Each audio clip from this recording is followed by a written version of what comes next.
السلام عليكم ورحمة الله وبركاته. وعليكم السلام ورحمة الله وبركاته. الحمد لله نحمده ونستعينه ونستغفره ونؤمن به ونتوكل عليه ونعوذ بالله من شرور أنفسنا ومن سيئات أعمالنا. من يهده الله فلا مضل له ومن يضلله فلا هادي له. ونشهد أن لا إله إلا الله وحده لا شريك له. ونشهد أن سيدنا ونبينا وشفيعنا ومولانا محمدا عبده ورسوله أرسله بالحق بشيرا ونذيرا وداعيا إلى الله بإذنه وسراجا منيرا. أما بعد فأعوذ بالله من الشيطان الرجيم. بسم الله الرحمن الرحيم. وأحل الله البيع وحرم الربا. وقال رسول الله صلى الله عليه وسلم: طلب كسب الحلال فريضة بعد الفريضة، أو كما قال النبي صلى الله عليه وسلم. اللهم صل على محمد وعلى آل محمد كما صليت على إبراهيم وعلى آل إبراهيم إنك حميد مجيد.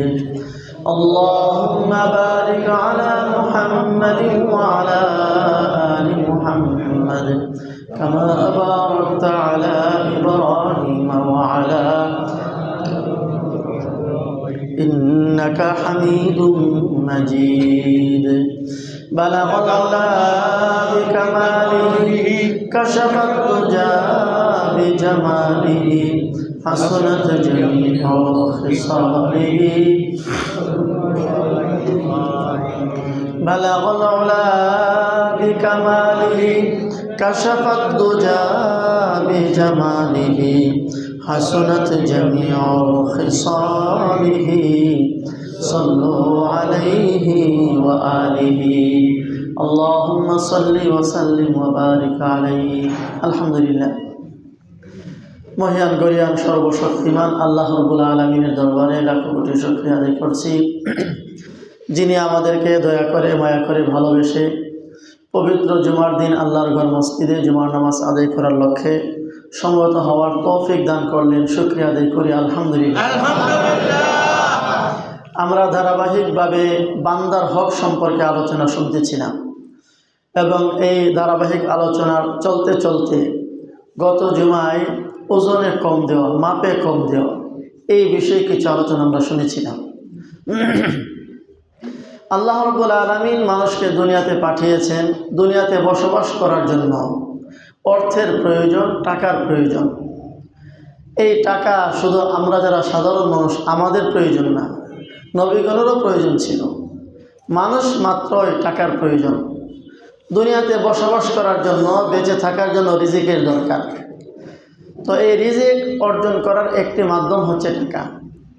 আল্লাহ রাব্বুল আলামিন হালালভাবে, বৈধভাবে রিজিক উপার্জন করাকে শুধুমাত্র বৈধ করেননি, বরং এটাকে ফরজ বানিয়ে দিয়েছেন। রাসূল আকরাম সাল্লাল্লাহু আলাইহি ওয়াসাল্লাম বলেন, তলাবু কাসবিল হালাল ফারিদাতুন বাদাল ফারিদা। নামাজ রোজা ফরজ, হজ যাকাত ফরজ, ইবাদত বন্দেগী যেগুলো আল্লাহর পক্ষ থেকে দেওয়া অনেকগুলোই ফরজ। এই ফরজ ইবাদতের পাশাপাশি হালাল রিজিক উপার্জন করা এটাও ফরজ। সুতরাং কেউ যদি নামাজ পড়ে আর মসজিদে বসে বসে এই ভাবনা করে চিন্তা করে রিজিকের মালিক আল্লাহ, আমাকে আল্লাহ মসজিদেই খাবার পৌঁছাবেন, রিজিক তালাশ করার দরকার নাই, এই জাতীয় চিন্তা ভাবনা করা মানে ফরজ তরক করা। তাহলে ফরজ নামাজ যেমন ফরজ, হালাল রিজিক উপার্জন করাও ফরজ। এ কারণেই সমস্ত নবীগণ হালাল রিজিক উপার্জন করেছেন। রাসূল আকরাম সাল্লাল্লাহু আলাইহি ওয়াসাল্লাম বলেন, এই উপার্জন করতে গিয়ে হালালভাবে বৈধভাবে কামাই করা ফরজ এবং সওয়াবের কাজ। ঠিক এর বিপরীতে হারামভাবে উপার্জন করা এটা গুনাহের কাজ, জাহান্নামে যাওয়ার কারণ।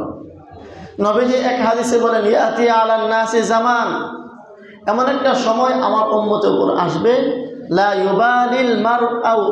ইউবালিল মারউ মিন আইনা আখাযাহু, মানুষ পরোয়া করবে না সে কিভাবে সম্পদ উপার্জন করতেছে, আমিনাল হালাল হিয়া আমিনাল হারাম, সে হালালভাবে উপার্জন করছে না হারামভাবে উপার্জন করছে, তার কোনো পরোয়া থাকবে না।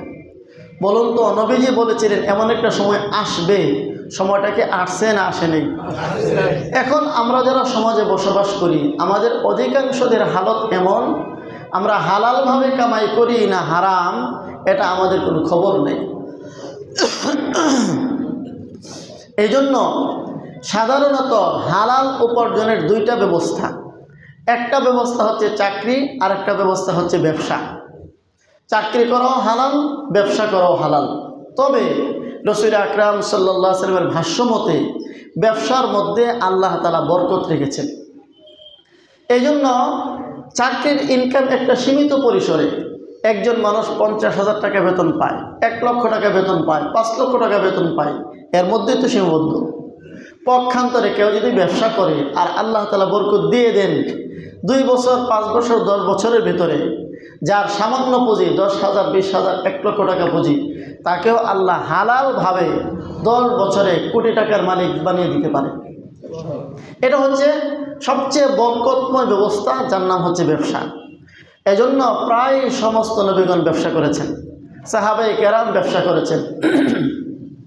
আলহামদুলিল্লাহ, আমাদের এখানে যারা মুসল্লি ভাইরা আছেন এদের অধিকাংশই কিন্তু ব্যবসায়ী। এই জন্য আমাদের খুব মনে রাখতে হবে, ব্যবসার কিছু নিয়ম নীতি বৈধ আর কিছু নিয়ম নীতি অবৈধ। ব্যবসায়ী 2 প্রকার, সৎ ব্যবসায়ী, অসৎ ব্যবসায়ী। অসৎ ব্যবসায়ীকে আর সৎ ব্যবসায়ীকে এটা আমাদেরকে চিহ্নিত করার দরকার। আমরা সকলেই কম বেশ জানি সৎ ব্যবসায়ীর কত ফজিলত। রাসূল আকরাম সাল্লাল্লাহু আলাইহি ওয়াসাল্লাম বলেছেন যে সৎ ব্যবসায়ী হয় আত-তাজির আস-সাদুকুল আমিন, সত্যবাদী আমানতদার ব্যবসায়ী যদি হয়, মা'আন নাবিয়্যিন ওয়াস-সিদ্দিকিন ওয়াশ-শুহাদা ওয়াস-সালিহিন, নবী, সিদ্দিক, শুহাদা, আল্লাহর প্রিয় বান্দা যারা, তাদের সাথে নেক ব্যবসায়ীর হাসর হবে।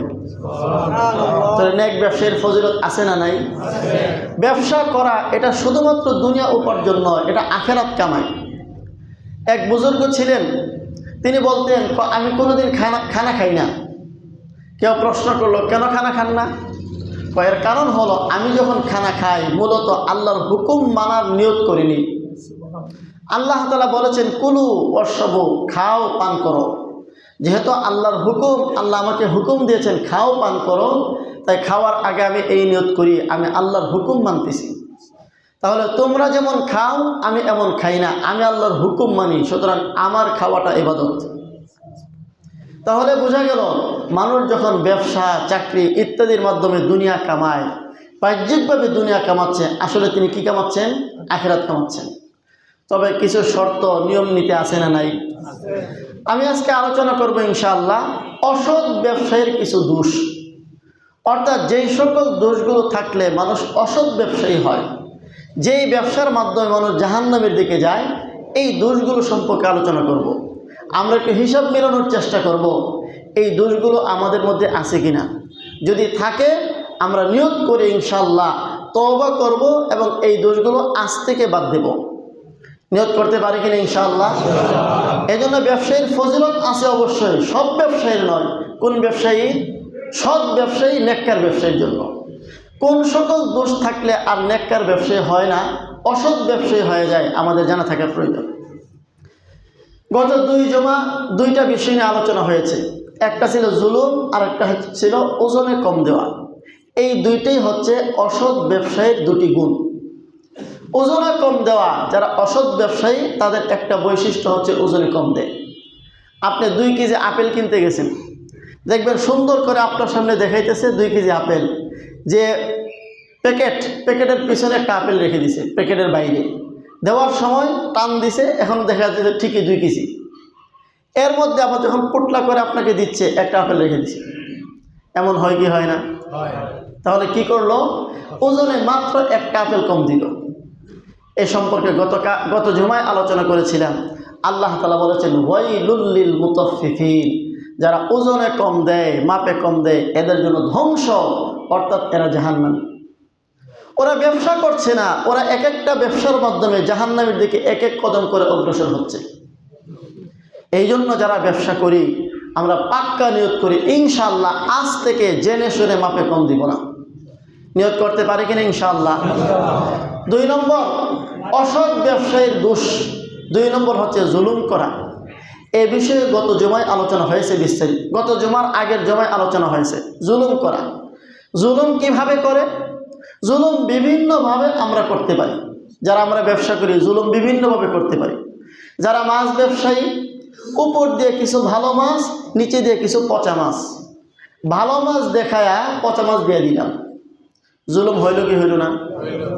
যারা কাপড়ের ব্যবসা করি 1 নম্বর কাপড় দেখাইলাম, দেওয়ার সময় 2 নম্বর কাপড় মেরে দিলাম। যে ঠান্ডা দেখাইলাম এই ঠান্ডা ঠিকই 1 নম্বর, পরে 1000 গজ অর্ডার করছে, দেখা গেল 1 থান দিলাম 1 নম্বর আর বাকি থানগুলো দিলাম 2 নম্বর। জুলুম করলাম কি করলাম না? এই জন্য খুব পরহেজগারির সাথে ব্যবসা করতে হবে। একটা হাদিস শোনায় জুলুম সম্পর্কে, একটু বড় হাদিস, চমৎকার হাদিস। রাসূল আকরাম সাল্লাল্লাহু আলাইহি সাল্লাম হাদিসে কুদসি, হাদিসে কুদসি মানে হচ্ছে শব্দগুলো নবীজির, কথাটা আল্লাহ। শব্দগুলো কার? নবীজির, কথাগুলো আল্লাহ। আল্লাহ তাআলা বলেন ইয়া ইবাদি ইন্নী হারামতু যুলমা আলা নাফসি ওয়া জাআলতুহু বাইনাকুম মুহাররামা। হে আমার বান্দারা, জুলুম করা আমি আল্লাহর উপরে আমি হারাম করে রেখেছি, তোমাদের মধ্যে পরস্পর একে অপরের প্রতি জুলুম করাকে হারাম করে দিয়েছি। আমি আল্লাহ কোনো জুলুম করি না। আমি আল্লাহর হুকুম যারা মানবে যথাযথ বদলা তাদেরকে দেব, এমন কখনো হবে না। আমি আল্লাহর হুকুম কেউ মানছে আর সামান্য পরিমাণ বদলা কম দিয়েছি, জুলুম করেছে, এমন কখনো হবে না। ইন্নী হারামতু যুলমা আলা নাফসি, আমি নিজের উপর জুলুম করা হারাম করলাম, এমনিভাবে তোমাদের উপরেও পরস্পর একে অপরের প্রতি জুলুম করা হারাম করেছি। ফালা তাযালামু ইয়া ইবাদি, ও আমার বান্দারা, সুতরাং আমি আল্লাহ যেহেতু জুলুম করা হারাম করলাম, তোমরা কেউ একে অপরের প্রতি জুলুম করিও না। জুলুম করলে কি হবে? আল্লাহ তাআলা ধীরে ধীরে গুরুত্বপূর্ণ কিছু কথা বলছেন। ইয়া ইবাদি কুল্লুকুম দাল্লুন ইল্লা মান হাদাইতুহু ফাস্তাহদুনি আহদিকুম। ও আমার বান্দারা শোনো, তোমরা সকলেই ছিলে পথভ্রষ্ট, তবে আমি যাকে পথ দেখিয়েছি। আমরা যদি আল্লাহ আমাদেরকে হেদায়েত না দিতেন, ঈমান আনয়ন করার তৌফিক আমরা লাভ করতে পারতাম না। এই যে কথাগুলো শুনছি মনোযোগ দিয়ে, এর বড় একটি কারণ হচ্ছে আল্লাহ তাআলা আমাদের দিলের ভিতরে কম বেশ আল্লাহর ভয় রেখেছেন। কথা ঠিক না বেঠিক? কম হোক বেশ হোক, সকলের ভিতরে আল্লাহর ভয় আছে বিদায় আমরা কিন্তু কথাগুলো শুনতেছি। এটাই হচ্ছে আল্লাহর পক্ষ থেকে হেদায়েত। আল্লাহ বলেন, শোনো, আমি চাইলে তোমাদের সকলকে পথ হারা করে রাখতাম, আমি যদি হেদায়েত না দিতাম তোমরা কখনো হেদায়েত পেতে না। সুতরাং ফাস্তাহদুনি আহদিকুম, এখন থেকে আমার কাছে হেদায়েত চাইবা, আমি আল্লাহ তোমাদেরকে হেদায়েত দিতেই থাকবো। ইয়া ইবাদি কুল্লুকুম আরিন ইল্লা মান কাসাউতুহু ফাস্তাকসুনি আকসুকুম। ও আমার বান্দারা শোনো, তোমরা সকলেই বস্ত্রহীন থাকতে, আমি যদি তোমাদেরকে বস্ত্র না দিতাম। দেখুন, এক শ্রেণীর মানুষ আছে মাথার স্ক্রু ঢিলা, যাদেরকে আমরা পাগল বলি, রাস্তায় রাস্তায় হাঁটে, পরনে 1 টুকরা কাপড় নাই, আছে না নাই? আল্লাহ তাআলা আমাদেরকে বিবেক দিয়েছেন, সামান্য কিছু হলেও অর্থ দিয়েছেন। আমরা অর্থ থাকুক অথবা না থাকুক, মানুষের সামনে বস্ত্রহীন হয়ে থাকা এটা কত লজ্জার বিষয় আমরা বুঝি, আমরা বস্ত্র পরিধান করে থাকি। আল্লাহ বলেন, এই যে তোমরা বস্ত্র পরিধান করো, কাপড় পরিধান করো, এটা তোমাদের কৃতিত্ব নয়, আমি আল্লাহ পরার ব্যবস্থা করে রেখেছি, এই জন্য করো। কথা ঠিক নাকি ঠিক? ইয়া ইবাদি কুল্লুকুম আরিন ইল্লা মান কাসাউতুহু ফাস্তাকসুনি আকসুকুম। সুতরাং কাপড়ের দরকার হলে আমি আল্লাহর কাছে কাপড় চাইবা, আমি আল্লাহ তোমার কাপড়ের ব্যবস্থা করে দেব। দুইটা। 3 নম্বর, ইয়া ইবাদি কুল্লুকুম জাইউন ইল্লা মান আতআমতুহু। ও আমার বান্দারা শুনে রাখো, তোমরা সকলেই ক্ষুধার্ত থাকবে আমি যদি তোমাদের খাবারের ব্যবস্থা না করি। কথা বলুন ঠিক না ঠিক? অনেক মানুষ এমন আছে 3 বেলার জায়গায় 1 বেলা খেতে পারে, 2 বেলা খেতে পারে। আবার এমন আছে অর্থের কোনো অভাব নাই, আল্লাহ এমনভাবে তাকে রোগাক্রান্ত করে রেখেছেন চাইলেও খেতে পারে না। সুতরাং রিজিক দেওয়া খাওয়ানো কার ক্ষমতায়? আল্লাহ। সুতরাং ফাস্তাতঈমুনি উতঈমুকুম, আমার কাছে খানা চাও, আমার কাছে খাদ্য চাও, আমি আল্লাহ তোমাদের খাবারের ব্যবস্থা করব। 4 নম্বর, ইয়া ইবাদি ইন্নাকুম তুখতিউনা আল-লাইলা ওয়ান-নাহার ওয়া আনা আগফিরুয যুনুবা জামিআ ফাস্তাগফিরুনি আগফির লাকুম। ও আমার বান্দারা শুনে রাখো, তুখতিউনা আল-লাইলা ওয়ান-নাহার, দিনে রাতে তোমরা গুনাহে লিপ্ত আছো, ওয়া আনা আগফিরুয যুনুবা জামিআ, আমি তোমাদের সব গুনাহ ক্ষমা করতে আসি। বলুন, আমরা গুনাহে লিপ্ত আছি না নাই? দিনেও গুনাহ করি, রাতেও গুনাহ করি, আর আল্লাহ বলেন আমি কিন্তু গুনাহ ক্ষমা করতেই আছি। যদি আল্লাহ তাআলা গুনাহ ক্ষমা নাই করতেন, আমরা এক একজন এমন এমন পাপে নিমজ্জিত আছি, আল্লাহ তাআলা চাইলে ওই পাপের সময় আমাকে ঘরে আছাড় দিয়ে মেরে ফেলতে পারতেন। এই ক্ষমতা আল্লাহর আছে কিনা? একটু চিন্তা করি, আমি আল্লাহর যে পরিমাণ অবাধ্য, আমি যদি আমার মায়ের সেই পরিমাণ অবাধ্য হতাম, আমি যদি আমার বাবার সেই পরিমাণ অবাধ্য হতাম, আমার মা আমার বাবাকে আমাকে এতটুকু ক্ষমা করত? আল্লাহ দৈনিক 5 বার ডাক দিয়ে, বান্দা আয় আমার কাছে, আমার মসজিদে আয়, আমার ঘরে আয়, 5 বার ডাক দিয়েছে। এমনও বান্দা আছি একবারও আসলাম না। সপ্তাহে 5-7 35 বার ডাক দিয়েছে আল্লাহ, মুয়াজ্জিন কিন্তু ডাকে না। মুয়াজ্জিন তো আল্লাহর কথাটা মাত্র শোনায়, তাহলে কে ডাকেন? আল্লাহ। 5-7 35, এক সপ্তাহে 35 বার আল্লাহ ডাক দিল, আমি একবারও আল্লাহ ডাকে সাড়া দিলাম না। আমার মা যদি আমাকে 35 বার ডাকতেন, আমার বাবা যদি আমাকে 35 বার ডাকতেন, একবারও আমি শুনেও না শোনার ভান করে চলে যেতাম, আমাকে ঘরে জায়গা দিতেন? আমার মা আমাকে জায়গা দিতেন? আল্লাহ বলেন, তুই দিনে রাতে গুনাহ করিস, আর আমি আল্লাহ গুনাহ অনবরত ক্ষমা করেই যাচ্ছি। ফাস্তাগফিরুনি আগফির লাকুম, সুতরাং আমার কাছে গুনাহ মাফ চাও, আমি আল্লাহ তোমার গুনাহ মাফ করতে থাকবো। এজন্য আল্লাহ রাসূল দৈনিক গুনাহগার না হওয়া সত্ত্বেও 100 বার আল্লাহর কাছে গুনাহ মাফ চাইতেন। নবীজির গুনাহ ছিল? কোন নবীর গুনাহ ছিল? নবীদের গুনাহ নাই, আমাদের নবীজির কোনো গুনাহ নাই। এবং শুধু গুনাহ যে নাই এতটুকু না, আল্লাহ তাআলা অগ্রিম নবীজিকে শুনিয়ে দিয়েছেন, আপনি তো গুনাহ করেন নাই, ভবিষ্যতেও করবেন না, এরপরেও যদি করেন এতেও কোনো অসুবিধা নাই, আমি ক্ষমা করে দিলাম অগ্রিম। ইন্না ফাতাহনা লাকা ফাতহান মুবিনা লিয়াগফিরাল্লাহু মা তাকদ্দামা মিন যামবিকা ওয়া মা তাআখার। আল্লাহ বলেন, আপনার আগের পরের সব গুনাহ আমি আল্লাহ ক্ষমা করে দিয়েছি। আগের গুনাহ কি অর্থ? আপনি যা করেছেন না, করবেন না ভবিষ্যতে, সেগুলো অগ্রিম ক্ষমার ঘোষণা করে দিলাম। এরপরেও নবীজি দৈনিক 70 বার 100 বার আল্লাহর কাছে ক্ষমা চাইতেন। আল্লাহ। এরপরে আল্লাহ তাআলা বলেন, শোনো, এই যে এতগুলো বললাম, এরপরে আসল কথাটা আল্লাহ বলছেন, ইয়া ইবাদি লাউ আন্না আউওয়ালাকুম ওয়া আখিরাকুম ওয়া ইনসাকুম ওয়া জিন্নাকুম আলা আতকা কলবি রাজুলিন ওয়াহিদ। ও আমার বান্দারা শুনে রাখো, লাউ আন্না আউওয়ালাকুম ওয়া আখিরাকুম, আদম আলাইহিস সালাম থেকে নিয়ে কিয়ামত পর্যন্ত যত মানুষ হবে, ওয়া জিন্নাকুম ওয়া ইনসাকুম, যত জিন এবং ইনসান হবে, সকলেই যদি সকলেই যদি কানু আলা আতকা কলবি রাজুলিন ওয়াহিদিন, পৃথিবীর সর্বশ্রেষ্ঠ মুত্তাকি মানুষের মতো হয়ে যায়। সবাই কেমন হয়ে গেছে? পৃথিবীর সবচেয়ে বেশি মুত্তাকি যে তার মতো হয়ে গেছে, অর্থাৎ সকলেই পৃথিবীর মধ্যে সবচেয়ে ভালো মানুষদের মতো সব ভালো মানুষ হয়ে গেছে। কতজন মানুষ? আদম আলাইহিস সালাম থেকে নিয়ে কিয়ামত পর্যন্ত যত মানুষ আসবে, যত জিন আসবে, আল্লাহ বলেন তোমরা সবাই যদি এক নম্বর মুত্তাকি হও, মা যাদা ফি মুলকি শাইআ, আমি আল্লাহর রাজত্বে সামান্য বৃদ্ধি পাবে না, আমার কোনো দাম বাড়বে না, আমার ক্ষমতা বাড়বে না, আমার ক্ষমতা যেমন আছে এমনই থাকবে।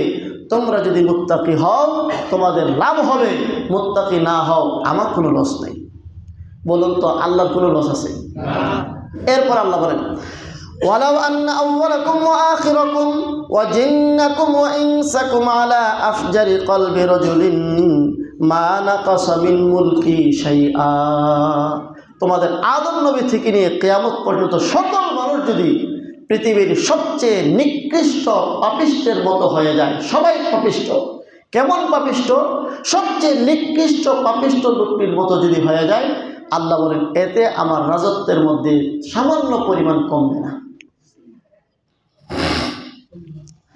আল্লাহ, এরপর আল্লাহ আরো চমৎকার বলছেন, ইয়া ইবাদি লাউ আন্না আউওয়ালাকুম ওয়া আখিরাকুম ওয়া জিন্নাকুম ওয়া ইনসাকুম কামু ফি সাঈদিন ওয়াহিদ ফাআতাইতুকুম মাসআলাতাহু মা নাকাসা যালিকা মিম্মা ইনদি।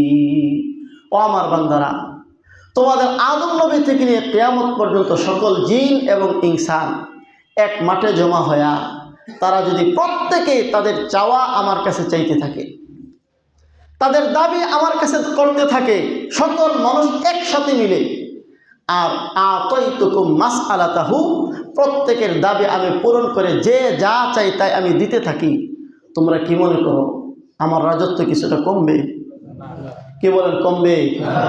আল্লাহ বলেন একটা দৃষ্টান্ত শোনো, একটা সুই মহাসমুদ্রে ঢুকালে, এই সুইটা উঠালে সুইয়ের আগার মধ্যে যেমন সামান্য পানি, আমি আল্লাহর মহাসমুদ্রের মধ্যে এতটুকু সামান্য পরিমাণও কমে না। এই কথাগুলো আল্লাহ তাআলা বলেছেন। এর আগে শুরুতে কি বলেছিলেন? ও আমার বান্দারা, আমি নিজের প্রতি জুলুম করা হারাম করেছি, আর তোমাদের পরস্পর একে অপরের প্রতি জুলুম করা হারাম করেছি, সাবধান কেউ জুলুম করবা না। আল্লাহ তাআলা প্রথমে এই কথাটা বলে সর্বশেষ বলেছেন যে তোমরা সবাই যদি আমার কাছে চাইতে থাকো, সবাইকে আমি দিতে থাকি, তাহলে সামান্য পরিমাণ আমার রাজত্বের কমতি হয় না। মহাসমুদ্র থেকে যেমন সামান্য এক ফোঁটা, বরং তার চেয়েও কম পানি উঠালে সমুদ্রের কিছু যায় আসে না। সুতরাং কিসের জন্য তোমরা জুলুম করো? একজন যে আরেকজনের প্রতি জুলুম করো, কেন করো? অর্থের জন্য, ক্ষমতার জন্য, এর জন্য, তার জন্য। তুমি তার প্রতি জুলুম না করে আমি আল্লাহর কাছে চাও, আমি তো তোমাকে দিতে পারি। কথা ঠিক না বেঠিক? আল্লাহ, এই জন্য আমার ভাইয়েরা, বদ ব্যবসায়ী, খারাপ ব্যবসায়ীর বলছিলাম কয়টি দোষ? দুইটা দোষ। এক নম্বর ওজনে কম দেওয়া, দুই নম্বর হচ্ছে জুলুম করা, তিন নম্বর পণ্যের দোষ গোপন করে বিক্রি করে দেওয়া। যে যেই জিনিস বিক্রি করে কখনো কখনো তার মধ্যে কোনো দোষ থাকতে পারে। একজন টমেটোর ব্যবসা করে, কাঁচামালের ব্যবসা করে, দেখবেন কিছু ভালো আর কিছু খারাপ। তো দাম কত? 60 টাকা কেজি, 100 টাকা কেজি, ঠিক আছে 2 কেজি দেন। এখন 2 কেজি দেওয়ার সময় এর মধ্যে 2টা 3টা পচাও দিয়ে দিছে, সাথে পোকে খাওয়া দিয়ে দিছে। এইভাবে বিক্রেতা জানে এর মধ্যে দোষ আছে, এরপরও কী করলো? দিয়ে দিল। আছে না নাই? যারা আমরা কাপড়ের ব্যবসা করি, অনেক সময় এমন হয় আমি জানি এই কাপড়টার মধ্যে সমস্যা আছে, কিন্তু আমার তো ব্যবসা প্রয়োজন, আমি জানা থাকা সত্ত্বে এই কাপড়টা আমি বিক্রি করে দিলাম ভালো কাপড়ের দাম দিয়া। এমন করি কি করি না? যারা এই কাজটা করি, নবীজির 2টা হাদিস শুধু শুনি, এরপরে বুঝবে কি পরিমাণ অপরাধ। আল্লাহ রসুল বলেন, আন ওয়াসিলা ইবনুল আসকা রাদিয়াল্লাহু আনহু বলেন, মান বাআ আইবান ওয়া লাম ইউবাইয়িন, যে ব্যক্তি কোনো দোষযুক্ত পণ্য বিক্রি করে আর এতে যে দোষ আছে বলে দেয়নি। হ্যাঁ, দোষ বলে দিলে কোনো সমস্যা নেই। যদি বলে দেন যে আমাদের এই কাপড়ের মধ্যে একটু সামান্য রং সমস্যা, এটা 1 নম্বর রং না 2 নম্বর রং, সুতার মধ্যে একটু সমস্যা আছে, এরপর আপনি কিনে নিয়ে যান, সমস্যা নেই। নবীজি বলেন, যেই ব্যক্তি দোষযুক্ত পণ্য বিক্রি করে ওয়ালাম ইউবাইয়িন, কিন্তু দোষটা বলে দেয়নি, গোপন করেছে, লাম ইয়াজাল ফি মাকতিম মিনাল্লাহ, এই বিক্রিটা করার পর থেকে সে অনবরত আল্লাহ তাআলার অভিশাপের মধ্যে থাকতে থাকে। জোরে বলি নাউজুবিল্লাহ। নাউজুবিল্লাহর আওয়াজটা খুব আস্তে হয়েছে। লাম ইয়াজাল ফি মাকতিল্লাহ, আল্লাহর অভিশাপের মধ্যে সে অনবরত থাকতে থাকে। 2 নম্বর, ওয়ালাম তাজালিল মালাইকাতু তালআনুহু, আল্লাহর রহমতের ফেরেশতারা অনবরত তার প্রতি অভিশাপ দিতে থাকে। আল্লাহ তাকে রাগান্বিত আর ফেরেশতারা অনবরত অভিশাপ করতে থাকে। তার দোষ কতটুকু ছিল? একটা পণ্য বিক্রি করছে, একটা টমেটো বিক্রি করছে, একটা কাঁচামরিচ বিক্রি করছে, 1 গজ কাপড় বিক্রি করেছে, 1 থান লুঙ্গি বিক্রি করেছে, যার মধ্যে দোষ আছে জানা থাকা সত্ত্বেও। অপরাধটা কিন্তু বাহ্যিকভাবে খুব বড় না, কিন্তু আল্লাহর কাছে ভীষণ বড়। এই সামান্য একটা অপরাধের কারণে এই ব্যবসায়ী জাহান্নামী ব্যবসায়ী হয়ে গেছে। আল্লাহ। এরপরে আরেকটা হাদিস, আল বাইয়ান বিল খিয়ার মা লাম ইয়াতাফাররাকা। ও ব্যবসায়ী ভাইরা একটু খেয়াল করে শুনি। আল বাইয়ান বিল খিয়ার, ক্রেতা এবং বিক্রেতা উভয়ের ইচ্ছা থাকে, সে কিনবে কি কিনবে না, বিক্রি করবে কি করবে না। মা লাম ইয়াতাফাররাকা, দামাদামি করার পর যতক্ষণ পর্যন্ত বিচ্ছিন্ন না হয়। যেমন ধরুন, আপনি মাছ কিনতে গেছেন, আপনি মাছ দামাদামি করতেছেন, একটা ইলিশ মাছ বিক্রেতা বলল এটার দাম হলো 1000 টাকা কেজি, আপনি বললেন 800 টাকা কেজি। তারপরে দামাদামি হতে হতে 900 টাকা কেজি স্থির হয়েছে। এখনও আপনি বলছেন ঠিক আছে কিনবো, সে বলল ঠিক আছে বেচবো, মোটামুটি স্থির হয়েছে। আপনি এখনও নেন নাই, এই জায়গা থেকে কোথাও যান নাই, সে এখনও আছে, বিক্রেতা ক্রেতা এক জায়গায় আছে। আপনি চিন্তা ভাবনা করে দেখলেন, থাক এই মাছটা একটু পচা পচা লাগে, আমি নিব না। কিংবা হঠাৎ করে মনে পড়লো আজকে আমার ঘরে মাছ আছে, আমার আজকে মাছের কোনো প্রয়োজন নেই। কিংবা ওই মুহূর্তে আপনার বিবি সব ফোন দিয়ে বলছে ইলিশ মাছ আনেন না কাতলা মাছ আনেন, হইতে পারে না এরকম। এখন আপনি বললেন ভাই আমার মাছটার প্রয়োজন নেই, কারণ বিক্রেতা বলল নেউন লাগবো, নাহলে খবর আছে। আছে না নাই? বহু আছে, লাঞ্ছিত অপমান পর্যন্ত করে ফেলে। অথচ আল্লাহ রসুল বলেন যতক্ষণ পর্যন্ত তারা এই মজলিসে আসে ততক্ষণ পর্যন্ত কথাবার্তা যদি পাকাপোক্ত হয়েও যায়, তারপরেও তার না নেওয়ার ইচ্ছা থাকে, তোমারও বিক্রি না করার ইচ্ছা থাকবে।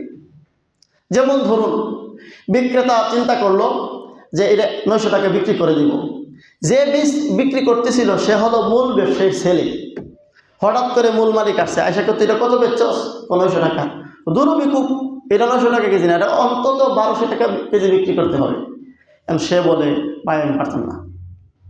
তাহলে তারা এই কথা বলার কি আছে? এমনকি এই দামে না, 900 টাকা দামেরও যদি হয়, সে বলে না আমি বিক্রি করবো না। যতক্ষণ পর্যন্ত দুইজন একই মজলিসে আসে, বিচ্ছিন্ন হয় নাই, ততক্ষণ পর্যন্ত প্রত্যেকেরই বিক্রেতার বিক্রি করার না করার, ক্রেতার ক্রয় করার না করার উভয়টার কি আছে। কিন্তু আমাদের দেশে আসেনি। তাহলে অসৎ ব্যবসায়ী কিভাবে হয়? যখন একজন আরেকজনের উপর মাল চাপায় দেয় তখন অসৎ ব্যবসায়ী হয়। এরপরে নবীজি বলেন ফাইন সাদাকা ওয়া বায়ানা বুরিকা লাহুমা ফি বাইইহিমা, ফাইন সাদাকা ওয়া বায়ানা, ক্রেতা এবং বিক্রেতা উভয়ে সত্য কথা বলে এবং তাদের মালের মধ্যে দোষ থাকলে দোষ বর্ণনা করে দেয়। যেমন বিক্রেতা বিক্রি করতেছে মাছ, টমেটো, কাপড়, তার কাপড়ের মধ্যে তার পণ্যের মধ্যে যা আছে দোষ থাকলে বলে দিল যে ভাই আমার কাপড়ের মধ্যে আমার পণ্যের মধ্যে এই দোষ আছে। আর ক্রেতা কিনতেছে টাকা দিয়া, আগে তো মাল দিয়া মাল কিনতো, এখন টাকা দিয়ে আমরা ক্রয় বিক্রি করি সাধারণত। টাকার মধ্যে আমি যে টাকাটা দিচ্ছি, বিশেষ করে যখন লক্ষ লক্ষ টাকার ব্যবসা হয়, লেনদেন হয়, তখন 2, 4, 5টা 500 টাকার নোট, 1000 টাকার নোট জাল ঢুকাই দেয়। ইচ্ছাই করলে এই হাদিসের অন্তর্ভুক্ত হবে, অনিচ্ছাই হলে আল্লাহ মাফ করতে পারেন।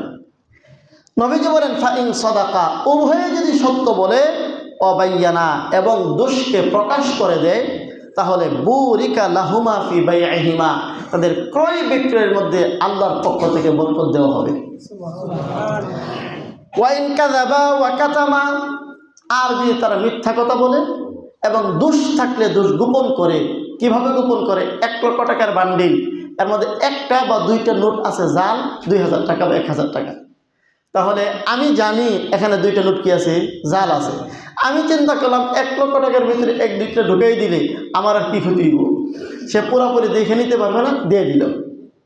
তাহলে টাকার মধ্যে আমি দোষ আছে, এই দোষ গোপন করলাম ক্রেতা। আর বিক্রেতা যে পণ্য আমাকে দিচ্ছে এই পণ্যের মধ্যে দোষ আছে সে গোপন করলো। আল্লাহ রাসূল বলেন মুহিকাত বারাকাতু বাইহিমা, তাদের বেচা কেনার বরকতকে ধ্বংস করে দেওয়া হবে। এই ব্যবসায়ী ব্যবসা করতে পারবে কিন্তু তার জিন্দেগিতে কোনোদিন আল্লাহ বরকত দিবেন না। এরা জাহান্নামী ব্যবসায়ী, ব্যবসা করে কিন্তু কোন দিকে যাচ্ছে? জাহান্নামের দিকে যাচ্ছে। তো বলছিলাম অসৎ ব্যবসায়ের কয়টা দোষ? 7টা দোষ আলোচনা হবে। কয়টা দোষ? 7টা। 3টা গেল। 1 নম্বর ওজনে কম দেওয়া, বলুন 1 নম্বর। 2 নম্বর জুলুম করা। আর 3 নম্বর পণ্যের মধ্যে দোষ থাকলে তা গোপন রেখে বিক্রি করে দেওয়া। কয়টা হইল? আরও 4টা হবে। 4 নম্বর মিথ্যা কসম খেয়ে পণ্য বিক্রি করা। বাজারে গেছেন একটা জিনিস কিনতে, কথার কথা একটা কাপড়, এই লুঙ্গিটার দাম কত? বা এই শাড়িটার দাম কত? 1600 টাকা। দিবেননি 1200 টাকা? আল্লাহর কসম করে বলি ভাই আমার কিনতেই গেছে 1400 টাকা। আর আপনি কি উত্তর দিবেন? তো ঠিক আছে অন্তত 50 টাকা তোমার লাভ দরকার, যাও 1450 টাকা দিলাম। সত্যিই যদি 1400 টাকা তারা কিনে থাকে তাহলে তো কোনো সমস্যা নেই, কিন্তু কিনছে 1200 টাকা আর বলতেছে কসম খায়া 1400 টাকা। চিন্তা করলো আল্লাহর নামে কসম খাইলো, বেটা কি মিথ্যা কথা বলবে? আপনি সত্য মনে করে 50 টাকা লাভ দিয়ে নিয়ে আসতেন, তার ব্যবসাটা হারাম হয়ে গেল। এমন কেউ কেউ করে কি করে না? আল্লাহ রাসূল বলছেন অবশ্যই করে, বিদায় নবীজি হয়ে গেছে। আপনারা অস্বীকার করলেও আপনাদের অস্বীকারটা ভুল হবে। নবীজি বলেন মিথ্যা কসম খেয়ে যারা পণ্য বিক্রি করে তাদের কি পরিণতি হবে। আন আবি যার রাদিয়াল্লাহু তাআলা আনহু قال قال رسول الله صلى الله عليه وسلم ثلاثة لا يكلمهم الله يوم القيامة ولا ينظر إليهم ولا يزكيهم ولهم عذاب أليم। আল্লাহর রাসূল বলেন 3 শ্রেণীর মানুষকে কিয়ামতের মাঠে আল্লাহ তাআলা তাদের প্রতি রাগান্বিত থাকবেন, কোনো কথা বলবেন না, তাদের দিকে রহমতের দৃষ্টিতে তাকাবেন না, তাদের গুনাহ খাতা মাফ করে জান্নাতের ফয়সালা করবেন না। কয় শ্রেণী? 3 শ্রেণী। আল্লাহ রাসূল বলেন তাদের প্রতি আল্লাহ রাগ এবং গুসায় কখনো তাকাবেন না, তাদের সাথে কোনো কথা বলবেন না। প্রত্যেকেরই ভুল ভ্রান্তি আছে, তার ভুল ভ্রান্তি মাফ করে আল্লাহ জান্নাতের দিকে ফয়সালা করবেন না। ওয়ালাহুম আযাবুন আলীম, তাদের জন্য থাকবে ভীষণ শাস্তি। 3 শ্রেণীকে 1 নম্বর আল মুসবিল, ইচ্ছাকৃতভাবে লুঙ্গি পায়জামা প্যান্ট টাকটুর নিচে যারা পরে ইচ্ছাকৃতভাবে, কখনো কখনো অনিচ্ছায় হয়ে যায়, সেটা ভিন্ন জিনিস। ইচ্ছাকৃতভাবে আমাদের সমাজে কিছু মানুষ আছে যখন মসজিদে ঢুকে প্যান্টটা টাইনা উপরের দিকে উঠায়, আবার মসজিদ থেকে বের হওয়ার পরে টাইনা নিচের দিকে নামায়। এই কাজটা ইচ্ছাই করলো না অনিচ্ছায়? ইচ্ছায়। পাপটা কত ভয়ঙ্কর! নবীজি 3 শ্রেণীর মানুষকে এরকম ভয়ঙ্কর শাস্তির মুখোমুখি হবেন বলে বলেছেন। এর মধ্যে প্রথম হচ্ছে যারা এই কাজ করে। 2 নম্বর ওয়াল মান্নান, যারা কিছু দান করে খোটা দেয়, আরেকজনের প্রতি দয়া করে ইহসান করে খোটা দেয়, এই শ্রেণীর মানুষের এই শাস্তি।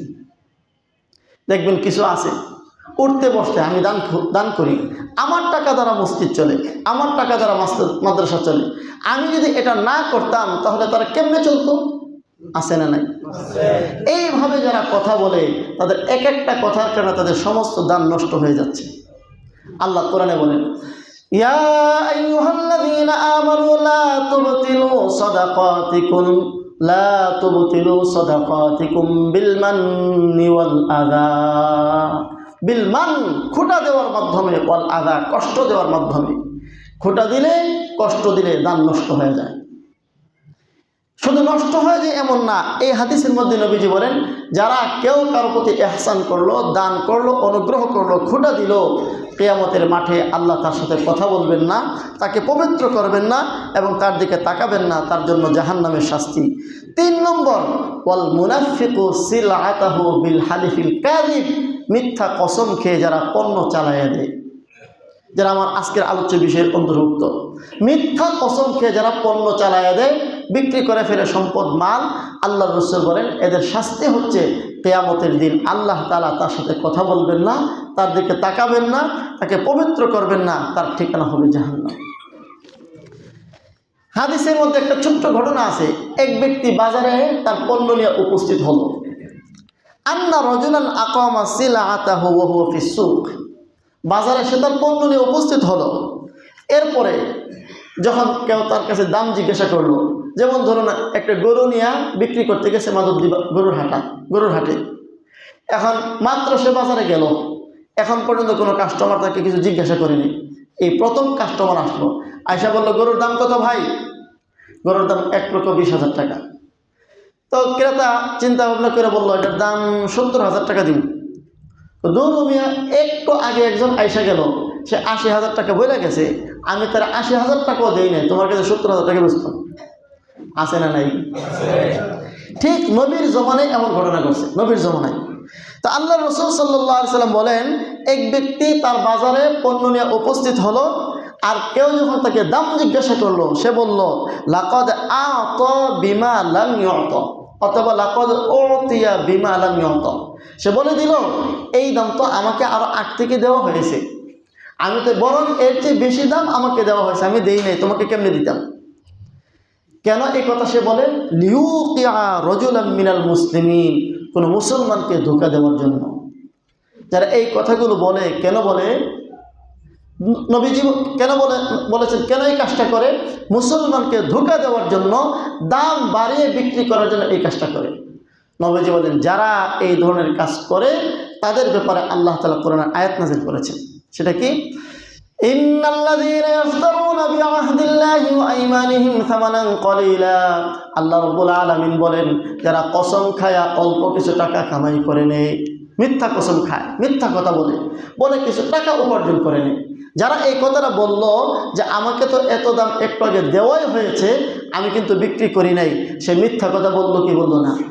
এবং কখনো কখনো মিথ্যা কসম খেয়ে বলল, আল্লাহ বলেন সে তো মূলত টাকা কামাই করেছে, মিথ্যা কসম করে নয়, আমার নামটাকে সে বিক্রি করেছে, আমার নাম সে ব্যবহার করেছে, আমার নাম বিক্রি করেছে। আর আমার নাম যে বিক্রি করবে কিয়ামতের মাঠে আমি আল্লাহ কখনো তার দিকে তাকাবো না, তাকে পবিত্র করব না, তাকে জাহান্নামে নিক্ষেপ করব।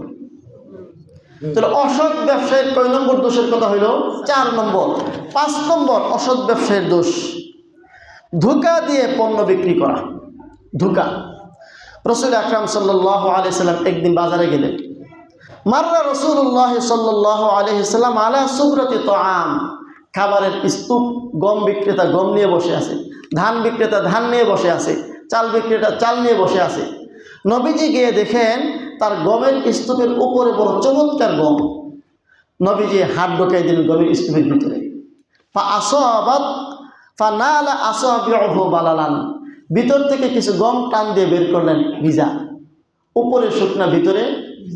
এমন ব্যবসা আমাদের দেশে নাই মনে হয়? আছে না নাই? আছে। নবীজি হাত ঢুকাই দিয়া ভিতর থেকে কিছু গম বের করে আনলেন, নবীজির হাতের গমগুলো ভিজা। নবীজি বললেন ইয়া সাহিবাত তাআম মা হাদা, হে গমওয়ালা তোমার গমের এই দশা কেন? উপরে টাটকা ভালো শুকনা আর ভিতরে ভিজা। তখন বলল আমসাকাতি সামা ইয়া রাসূলুল্লাহ, হুজুর রাতের বেলা বৃষ্টি হয়েছিল তো, বৃষ্টির পানিতে গম ভিজছে। বাটপার কারিকে দেখছেন? নবীজি তখন বললেন আফালা জাআলতাহু ফাওকাত তাআম কাইয়ারাহুন নাস, বুঝলাম তোমার কথা, রাত্রে বৃষ্টি হয়েছে তাই গম ভিজছে, তো ভিজা গম উপরে রাখলা না কেন, শুকনাটা নিচে রাখলা না কেন? তাহলে মানুষ দেখতে পারতো গমের কোয়ালিটি কেমন, দেখে শুনে সে কিনে নিয়ে যেত।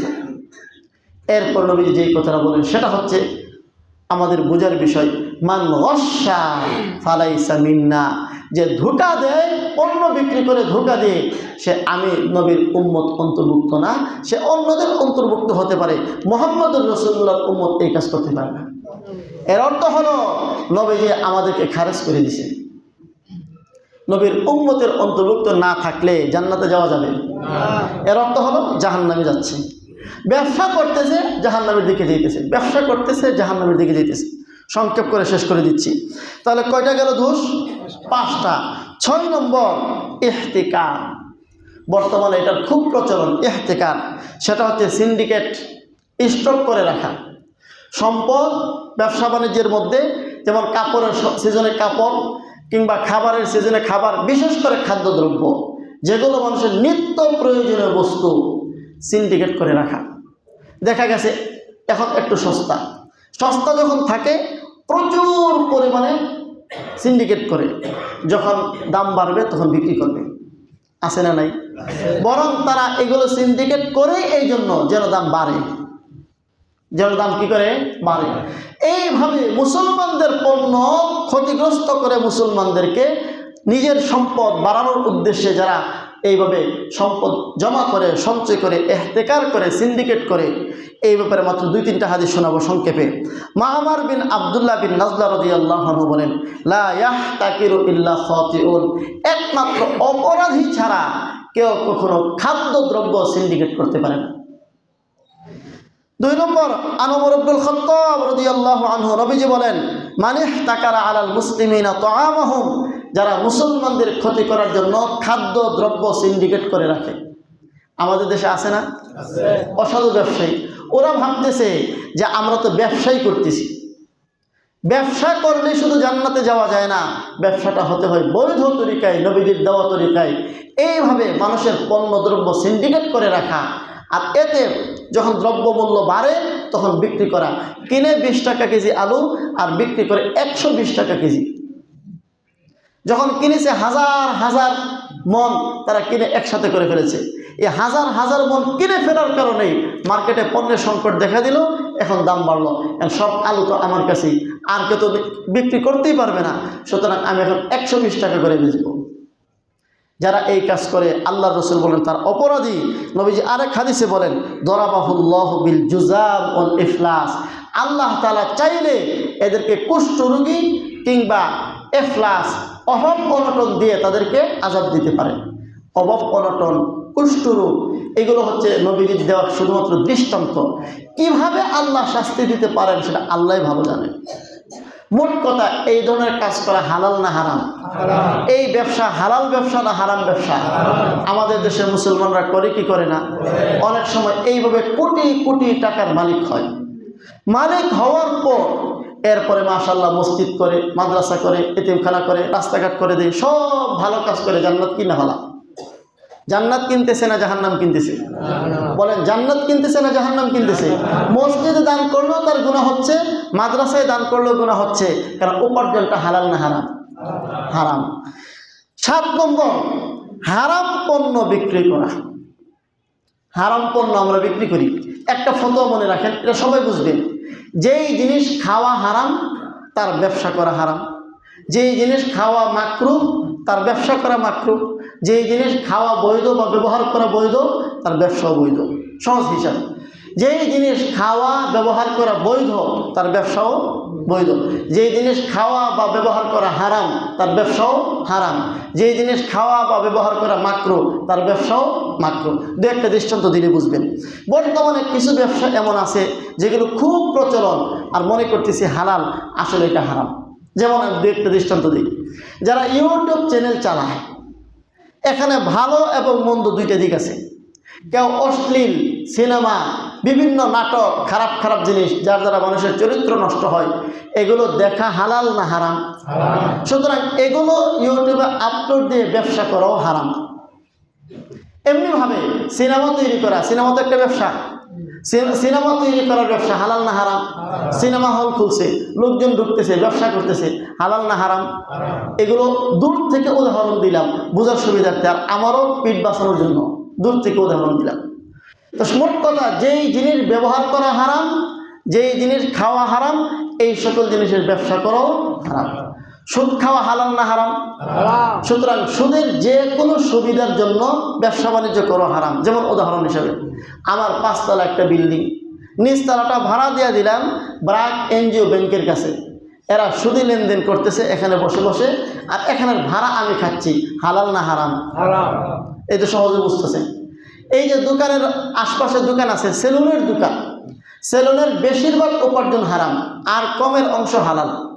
সেলুনের মধ্যে যারা কাজ করে বেশিরভাগ হালাল না হারাম? কথা বল, বুঝেননি? দৃষ্টান্ত দিই। মাথার চুলগুলো কাটা হালাল, কিন্তু দাড়িগুলো কাটন এখন যারা সেলুনে কাজ করে এরা চুল কাটে কয়জনের আর দাড়ি কাটে কয়জনের? দৈনিক শেভ করে বেশি না মাথার চুল কাটে বেশি? 50 জন কাস্টমারের মধ্যে 10 জন থাকবে মাথার চুল কাটতে আসছে আর 40 জন থাকবে শেভ করতে আসছে। সুতরাং সেলুনের ব্যবসা অধিকাংশ যেহেতু উপার্জন হারাম, এই ব্যবসাটাও হারাম। এদের জন্য জায়গা ভাড়া দেওয়া কি হারাম, কারণ এখানে হারাম কাজের সহযোগিতা হচ্ছে। আমরা করতেছি কি করতেছি না? আমি চাইছিলাম উদাহরণগুলো দিতাম না, কারণ আমার মাথার উপরে আসবো, এরপরে কই এলাম সাহস কিনা, কি কম? কোনো সমস্যা নাই তো? যাক, আল্লাহ হেফাজত করুন, বলি আমিন। এবার সময় তো শেষ। রাসূলুল্লাহ সাল্লাল্লাহু আলাইহি ওয়াসাল্লামের একটা দুইটা হাদিস শুনে শেষ করে দিচ্ছি। আল্লাহ রাসূল বলেন যে কাজগুলো হারাম। আচ্ছা, আরেকটা দৃষ্টান্ত দিই। বিড়ি খাওয়া, বিড়ির ব্যবসা করেন না এখানে অনেক নামাজি মানুষ? বিড়ির ব্যাপারে দুইটা ফতোয়া আছে। কোন ফতোয়া হচ্ছে বিড়ি খাওয়া হারাম, আবার কোন ফতোয়া মতে হচ্ছে বিড়ি খাওয়া মাকরুহে তাহরিমি। যাদের ফতোয়ায় বিড়ি খাওয়া হারাম তাদের দৃষ্টিতে বিড়ির ব্যবসা বলুন হারাম। যাদের ফতোয়া মতে বিড়ি খাওয়া মাকরুহে তাহরিমি তাদের দৃষ্টিকোণ থেকে বিড়ির ব্যবসা মাকরুহে। এই যে বুঝতেছেন ফতোয়া। এমনিভাবে যত জিনিস খাওয়া ব্যবহার করার যেই হুকুম তার ব্যবসারও। এই জন্য যারা নামাজি মানুষ, দিনদার মানুষ, পরহেজগার মানুষ, আল্লাহওয়ালা মানুষ, যারা চান আমরা হারাম থেকে বেঁচে থাকি, তারা কেউ আজ থেকে বিড়ির ব্যবসা করবেন না, জর্দার ব্যবসা করবেন না। জর্দা, বিড়ি এই জাতীয় ব্যবসা করবেন না। জর্দার ব্যাপারে ফতোয়া, কমপক্ষে ফতোয়া হচ্ছে মাকরুহ। কম ফতোয়া কি? মাকরুহ, হারাম ফতোয়া আছে। এই জন্য মাকরুহ হোক হারাম হোক, বিড়ি, জর্দা এগুলোর ফতোয়া কি? এই জন্য পরহেজ করা উচিত। যারা আমরা ব্যবসা করি এই জাতীয় ব্যবসাগুলো করব না, তাহলে আমরা বলতে পারবো যে আমাদের ব্যবসা হালাল এবং জান্নাতি নেককার আমরা ইনশাআল্লাহ। আল্লাহ তাআলা আমাদেরকে আমল করার তৌফিক দান করেন, আমিন। ওয়া আখিরু দাওয়ানা আলহামদুলিল্লাহি রাব্বিল আলামিন।